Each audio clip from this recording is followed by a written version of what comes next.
Puis surtout, l'affaire que je suis le plus contente, c'est qu'on a été beaucoup partout au Québec, puis que je réalise que, bon, je suis drôle partout. Bienvenue à la règle de 3 podcasts avec Olivier Foy, Philippe Drolet et le seul médecin dans le monde qui aime pas les pommes. On est la référence des nouvelles humoristiques au Québec et si t'as le goût de nous encourager, tu peux nous donner des sujets dans les commentaires. Ça nous aide autant qu'un coupon de bière dans un open mic. En manchette cette semaine, Michel Desrochers obtient sa plaque de 25 000 billets vendus pour son spectacle Pelote. En 2024, avec le nombre de divertissements qu'il y a de disponibles sur le marché, c'est vraiment facile de rester chez nous. Alors n'importe quel artiste qui fait déplacer un public, c'est malade. Juste moi, je suis tellement casanier, la dernière fois que je suis sorti de chez nous, c'était pour caler malade. Comment ça marche? Fallait que tu dises j'ai la maladie de dehors. Je me suis appelé moi-même sur mon répondeur parce que je suis travailleur autonome. Le moment où j'ai pris mon appel pour noter dans mon agenda que je rentrais pas travailler. Je t'ai dit, c'est la dernière fois, par exemple.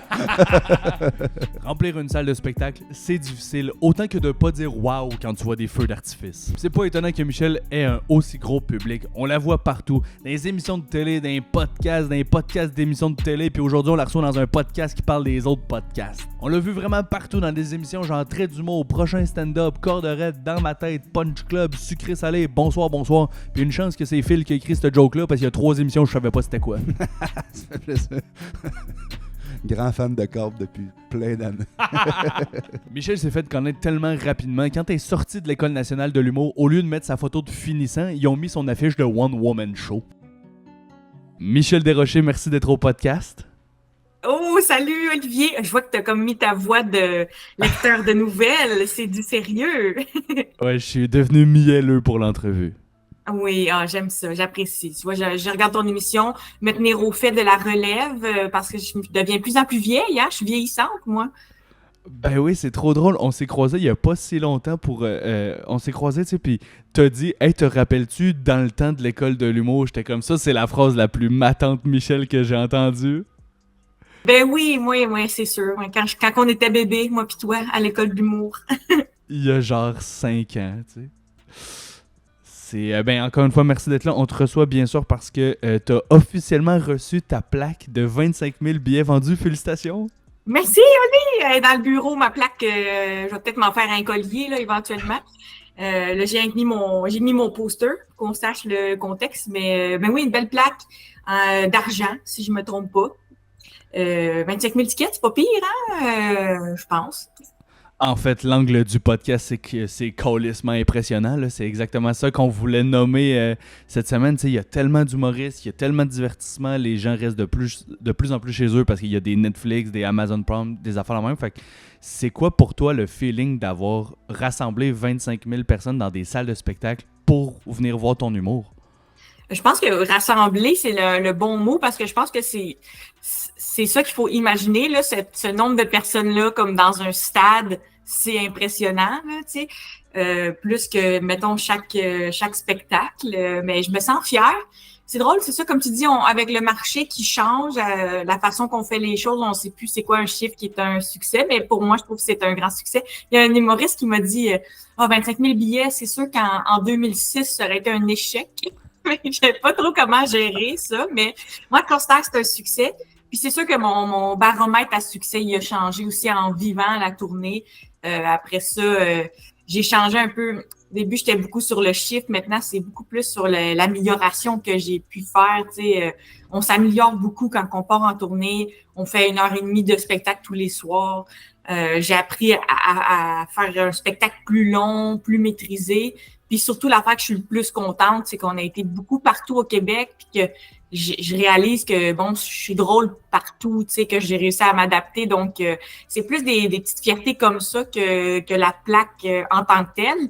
Mais c'est sûr que ça donne un petit boost. Ça peut donner une crédibilité s'il y a des gens qui étaient comme « Ah, je vais juste y aller quand elle a vendu 25 000 billets. » Ce qui serait bizarre, mais écoute, si c'est ça que tu as besoin, toi, dans la vie, ben maintenant, viens-t'en, c'est fait. C'est excellent. Mais oui, encore une fois, c'est un accomplissement certainement. Là. Puis, si je me trompe pas, t'as pas de première partie pour ta tournée, c'est bien ça? Je trouvais que ça ça ouvre bien avec moi direct. Peut-être que des fois, certains soirs, il faut que je travaille un petit peu plus fort les 5 premières minutes, mais on dirait que c'était ça mon style finalement. Non, mais c'est parfait, c'est vraiment un choix. Puis les gens viennent te voir, toi, ultimement. Fait que c'est zéro grave que c'est toi qui rentres en partant, là, tu sais. Mais est-ce qu'il y a un feeling de faire cavalier seul dans cette industrie-là, étant donné que tu fais la route toute seule, ou t'es tellement bien entouré avec une équipe que tu sens que c'est un succès d'équipe, ce 25 000-là? Je dois dire, j'aime beaucoup l'expression cavalier seul. Euh, non, mais moi, c'est sûr. En fait, même peut-être c'est pour ça que j'ai pas de première partie, parce que j'aime ça être toute seule. Ça a l'air bizarre, là, c'est un métier extrêmement social. J'aime ça aller à la rencontre des gens, évidemment, dans le public, puis même après les spectacles, dire bonjour, prendre une petite photo, se jaser. Mais en tant que tel, la route, j'aime bien conduire seule. Musique, podcast, et c'est vraiment ça que j'aime. Donc, je souffre pas de solitude. Mais si jamais c'est le cas, mon équipe va sûrement m'engager 3-4 premières parties. Mais c'est rare que j'ai le commentaire. « Oh, j'ai aimé ton show, mais j'aurais aimé ça qu'il y ait 5 minutes d'un gars que je connais pas avant toi. » C'est jamais arrivé. Mais oui, j'apprécie la solitude. C'est sûr que pour certaines personnes, c'est un choc là, s'il y a des humoristes qui écoutent. Effectivement, des fois, il y a un décalage entre le rêve qu'on se fait de la tournée, puis là, la réalité, c'est que hey, j'étais à l'hôtel seul à Chicoutimi, moi, là. Mais moi, j'apprécie full ça. Des techniques que j'ai, c'est que je cours les spas. Je google les spas dans la région que je m'en vais. Et là, je m'en vais au spa tester ça. Quelle bonne idée, c'est trop drôle. En même temps, j'aimerais ça m'imaginer que ta prochaine tournée, il y a genre 16 personnes sur le poster, là, tu sais. Ça serait malade, il y a 15 premières parties tout d'un coup, tu sais. Finalement, Mitch, elle voulait avoir des amis. Ça se peut, qui sait? On verra bien. Et ça m'étonne pas, encore une fois, que tu as rassemblé tout ce monde-là. Dans toutes les apparitions que tu as faites, genre podcast, entrevue, j'ai l'impression que tu scores tout le temps bien, tu sais. Puis c'est quoi, selon toi, l'importance de bien rentrer dans les médias traditionnels et dans les podcasts? Ben moi, les podcasts, je te dirais, c'est vraiment une partie de plaisir. Puis c'est pour ça que je le fais, là. Tu sais, normalement, c'est pas nécessairement les contrats les plus payants. Puis on n'a jamais nécessairement de garantie sur la visibilité que ça offre. Mais on dirait que moi, ça stimule mon cerveau d'improvisation, de plaisir. Tu sais, des fois, dans le milieu de l'humour, ça a été difficile pour moi, ce besoin de beaucoup tout préparer tout le temps, parce que je venais de l'impro, puis de la spontanéité, puis de l'authenticité. Fait que là, c'est dur à expliquer ça à quelqu'un en TV. Fais-moi confiance, je vais dire ce que j'ai le goût. Je suis bonne quand c'est pas préparé. Versus en podcast, c'est ça qu'on fait, qu'on met de l'avant. Donc, moi, là, on dirait que ça me stimule énormément. Ça me donne envie, en fait, de partir un projet un peu comme ça. Ce que j'aime le plus, c'est podcast, puis podcast devant un auditoire en live. C'est vraiment le fun. Après ça, dans les médias traditionnels, on rejoint d'autres personnes. C'est sûr que quand on est rendu dans les grandes salles de spectacle, je sais pas comment le dire gentiment, mais il y a des vieux. Et moi, je les aime, les vieux. J'ai une partie de l'auditoire qui est jeune et cool, puis j'ai une partie aussi de gens riches et presque proches de la retraite, et je rejoins tout ce monde-là. Donc ça, c'est magnifique. Donc, dans les médias traditionnels, on va aller chercher un peu ce groupe-là là, d'acheteurs de billets, les dames là, qui s'occupent des sorties de couple, puis qui choisissent ça, ben ils choisissent ma tante Mitch, puis moi, ça me ravit. Donc, c'est une façon un peu de rejoindre des auditoires différents. En ce que je présume que c'est pas les mêmes gens qui écoutent Couple ouvert, puis tout le monde en parle. Mais peut-être que c'est les mêmes gens. Ça serait malade. Mais c'est sûr, j'aime la liberté en podcast. Des fois, en médias traditionnels, avant, je me fais dire un peu, faudrait que ça aille dans quelle direction, faut que je dise ça, faut pas que je dise ça. Donc là, on est un peu plus dans le cliché là, de la machine de l'humour, puis tu diras ça à Salut Bonjour, puis tu diras ça à Sucré Salé. Puis là, moi, je suis comme, c'est plate. Mais j'aime ça quand même, les entrevues.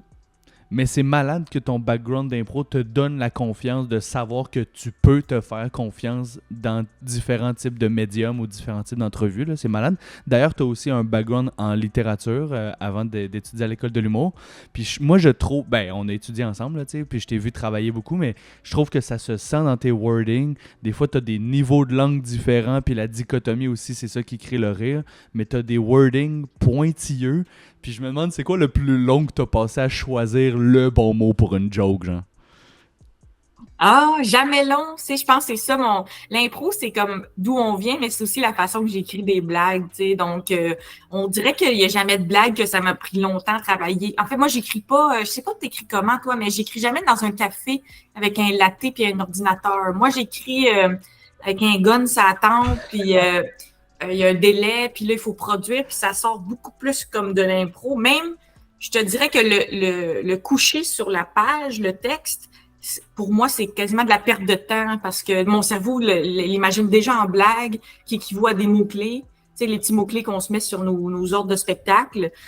Donc, c'est rare, j'ai pensé à une blague longtemps. Mais c'est sûr qu'après ça, les humoristes paresseux comme moi, on travaille beaucoup sur scène. Fait que souvent, ça s'est placé en le redisant sur scène, tu sais, dans mon temps sur la scène tous les soirs, en répétant la blague. Puis à un moment donné, tu fais, c'est vraiment comme ça.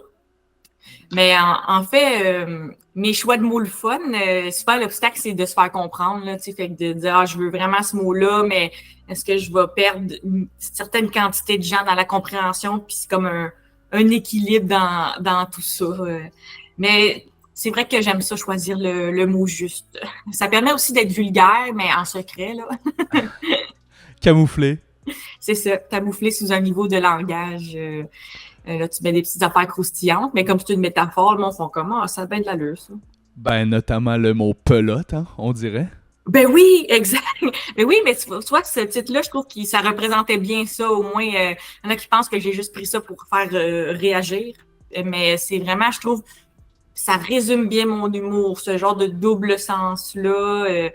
C'est qui évoque quand même les petites affaires croustillantes, mais qui a comme un désir de le dire autrement. Là, ouais, c'est vulgaire et doux.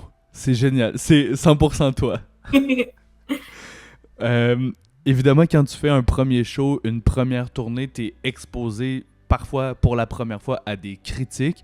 C'est quoi la place que ça l'a pris pour toi dans ta démarche, ou est-ce que tu accordes de l'importance à ça ou pas du tout?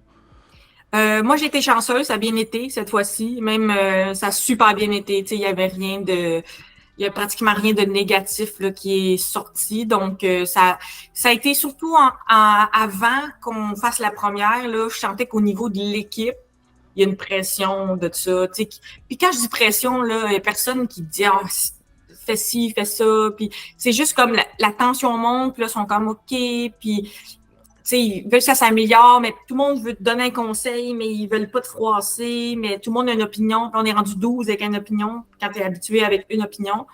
Fait que ça augmente une certaine pression, mais là, on l'a fait, la première, puis on les a eu, les bonnes critiques. Mais moi, je niaise tout le temps les critiques. Le journal pour écrire Michel était un gros tas de marde exceptionnel. Puis là, ton équipe prendrait ça, mettrait le mot exceptionnel en gros, puis tu fais comme si le show est exceptionnel. C'est vraiment... les critiques, le temps que tu peux les découper, là, c'est pratiquement du scrapbooking. Là. Puis ça, c'est pour tous les autres artistes, là, on dirait. C'est comme, tant qu'il y a le mot exceptionnel ou drôle, même s'il était juste avant une expression qui le contredit, ils vont te couper ça, puis ils vont faire du zoom, puis tu vas avoir l'air bon. Mais moi, j'ai été chanceuse, j'ai eu des critiques assez bonnes. J'en ai eu... j'allais à une émission de Radio-Canada où ils critiquent ton show en live, là, puis là-dessus, là, j'avais pas été avertie, mais ils ont quand même relevé des faiblesses, ou du moins exprimé des opinions. Ils ont dit que je changeais trop de sujet puis ça allait trop vite, ce qui est en fait ma fierté. Mais tu vois, ça, j'avais été confrontée à quelqu'un en face à face qui fait une critique de ton show, là. Mais en général, j'ai reçu que du bon, que du positif, là. Mais j'avoue que dans ma tête, je les avais déjà écrits, mes critiques. Je pense que je me connais bien. J'étais capable de dire le show, les forces, il y a des punchs fréquents, les sujets sont intéressants, sont maîtrisés.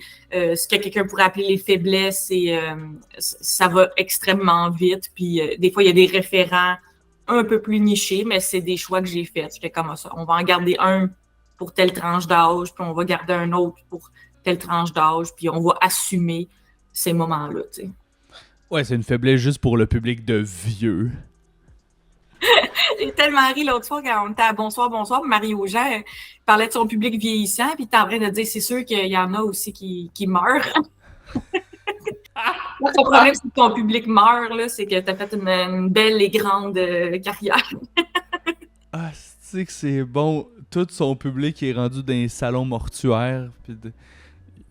Ah, c'est bon. J'ai les deux. Moi, j'ai encore du public jeune, mais j'en ai sûrement qui vont mourir, là, mais je les aime tous. C'est excellent. Puis, dans l'univers...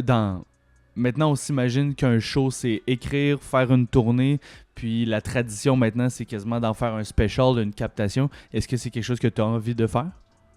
Oui, c'est sûr qu'on va faire une captation. On va faire ça à l'automne prochain. C'est un peu on va sûrement finir la tournée à l'hiver prochain. On va voir, là, il y a tout le temps une petite surprise, des petites affaires qui se rajoutent, mais fait qu'il reste encore trois belles saisons à faire. On va essayer de le capter au bon moment, là, au moment où on a le spectacle dans le corps, on le connaît bien, mais on n'est pas tanné. C'est un bel équilibre. Fait que oui, on a une captation qui est cédulée, puis après ça, on va le mettre. Des fois, c'est un poste de TV, des fois, c'est YouTube direct, ça dépend. On est en planification de tout ça, mais c'est sûr qu'on va faire ça. Puis après ça, ça fait une belle invitation au deuxième spectacle, là, de sortir le premier show. C'est beaucoup comme ça qu'on l'utilise. Mais c'est le fun que maintenant, tout le monde peut faire des captations. J'en ai vu des excellentes sur YouTube, des shows, pas nécessairement que... mettons qu'ils ont tourné longtemps, mais c'est celle de Charles Pellerin sur YouTube, là, c'est super bon. Donc, je trouve ça le fun qu'un peu tout le monde a accès à filmer son propre petit special, parce qu'avant, c'était pas nécessairement le cas, fait que c'est très cool. Ouais, absolument. Puis ce qui est le fun aussi, c'est que ça dure longtemps. Il y a peut-être des gens, même si tu es rendu à ton 2 ou 3e show, des gens qui vont te redécouvrir grâce à celui-là, qui vont connaître la base de ton développement. Puis même si tu as évolué, ils peuvent retrouver un peu d'où tu viens. Adib Al-Khalidi, il disait il y a pas longtemps qu'il est rendu à 1 million de vues pour son show qui a capté 4 ans. Mais c'est malade qu'il existe tout ce temps-là, puis que les vues font juste augmenter, puis il y a juste plus de monde qui te découvre tout le temps, tu sais. Ouais, c'est malade mental, c'est fou comme les gens que ça peut rejoindre dans la francophonie aussi en général. Là, à un moment donné, tu rendu avec des commentaires des gens d'Europe, des gens d'Afrique qui te découvrent. C'est fou, on finit jamais de se faire découvrir. Tu sais, moi, des fois, j'ai l'impression que ça fait longtemps que je fais ce métier-là, puis tu te rends compte, tous les jours, il y a des gens qui te découvrent. Des fois, tu fais un spectacle à Drummond, tu dis « Ah, OK, c'est fait Drummond », puis tu reçois un message « Quand est-ce que tu viens à Drummond? » T'es comme « Voyons non, j'étais là avant hier. » Donc, c'est fou la quantité de gens, là, puis la possibilité de se faire découvrir à chaque jour. C'est un message d'espoir que j'envoie. C'est excellent. Merci tellement pour ton temps. Je trouve que tu travailles bien. Tu mérites le succès que tu as en ce moment, puis ça va juste continuer à grandir. Merci d'avoir été au podcast, Michel. Hey, merci Olivier. Grand succès à ton émission, la règle de 3. Les gens, venez voir mon spectacle, michelderocher.ca.com. Mélangez-vous pas, c'est une autre personne. Si t'as le goût d'écouter des podcasts, cette semaine sous écoute recevait Julien Bernatchez et Gurky. Couple ouvert était avec Alexandre Champagne. Deux Princes recevaient Le Gros Luxe avec Patrick Groux et Raphaël Ouellette. Tout le monde ça y était live avec Phil Roy et Christophe Dupéré. Jean-Michel Elie était l'invité de Tissé Serré et le French Cast. Oublie pas ta brosse à dents d'Alexandre Barrette recevait Geneviève Hébert-Dumont. Et les juges du Gang Show étaient Mathieu Bouillon et un épisode double avec P.A. Méthode et Babu. Sujet divers, le prochain show de Mike Baudouin sera produit par Encore. Plusieurs humoristes sont nommés au Prix Gémeaux. Sam Breton annonce un retour progressif sur scène. Et Adib Al-Khalidi sort une courte vidéo sur sa résidence à la Place des Arts. Moi, je dirais... J'ai pas envie de tirer la plug sur... Venez pas. OK, il y en a qui comprennent pas. Je recommence. C'est son mode. Donc, moi, ça fait 3 spectacles que je dis que je l'écris en collaboration avec les gens parce que je passe beaucoup de temps à écouter le niveau, le type d'écoute que je reçois. Il y a une écoute qui communique un besoin, qui communique un désir de creuser ensemble.